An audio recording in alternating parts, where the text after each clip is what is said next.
Hi friends అందరికీ ఈరోజైతే మనం గొబ్బెమ్మలు అయితే తయారు చేస్తున్నాం. చూపిస్తాను, మీకు కనబడుతుందో లేదో ఒకసారి. గొబ్బెమ్మలు అయితే ఇలా రెడీ చేసుకోవాలి. ఫస్ట్ మనం ఆవు పేడతోటి చేసుకొని మనము పసుపు కుంకుమ అనేది అయితే పెట్టుకుంటున్నా. ఆవు పేడని మంచిగా కలుపుకొని ఇలా గొబ్బెమ్మలు చేసుకుంటే మన పూర్వం నుంచి అయితే ఈ ఆవు పేడల ఔషధ గుణాలు అనేవి చాలా ఉంటాయి.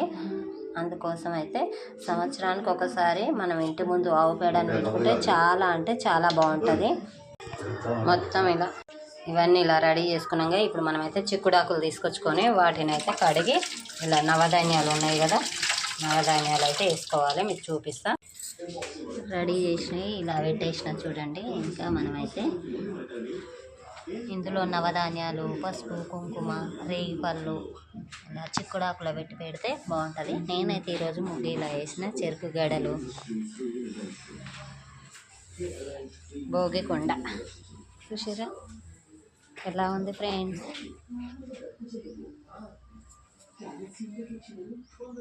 ఇంకా దీపం పెట్టాలి.